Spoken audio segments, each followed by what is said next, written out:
पूरे भारतवासी ज्योतिर्लिंग में ओंकारेश्वर ही ऐसा ज्योतिर्लिंग है जिसके दर्शन के पश्चात कोई महानदी का दर्शन होता है, जिसके तट को छूकर कोई महानदी बह रही है। आप काशी जाएंगे गंगा जी दूर हैं, आप उज्जैन जाएंगे क्षिप्रा जी दूर हैं, आप सोमनाथ जाएंगे समुद्र है, लेकिन ओंकारेश्वर ही ऐसा ज्योतिर्लिंग है जिसके दर्शन के पश्चात कोई महानदी का दर्शन होता है। वो महानदी है रुद्रदेहाय विद्महे मैं कलकन्याज धीमहि तन्नो नर्मदा प्रचोदयात्। भगवान शंकर की देह से पसीने के बूंद से निकली है माँ नर्मदा।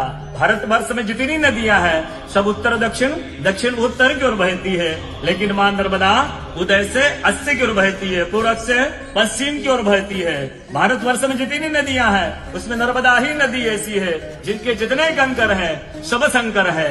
नर्मदा पुराण में ये भी कहा गया है कि नर्मदा जल के स्पर्श होने से जो शिवलिंग निकलता है उसको डायरेक्ट ले जाके पूजा कीजिए, उनको प्रतिष्ठा की आवश्यकता नहीं है।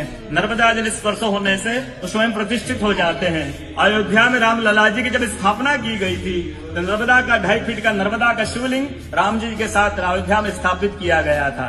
और कहा गया है कि रेवा तटे तपम कुर्यात् मोक्षदायिनी गंगा। कलयुग में आपको तप करना है, नर्मदा किनारे जाइए, और मोक्ष करना है तो गंगा किनारे जाइए। रेवा तटे तपम कुर्यात् मोक्षदायिनी गंगा।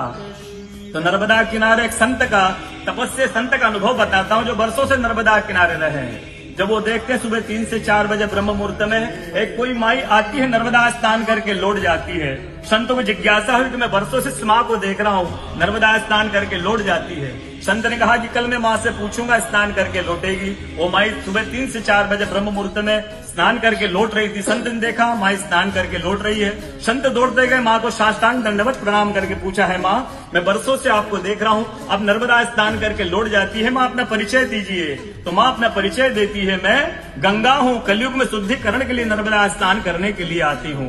बोलो गंगा मैया की जय, नर्मदा मैया की जय, ओंकारेश्वर भगवान की जय, आज के कथा के आनंद की जय, भक्त और भगवान की जय।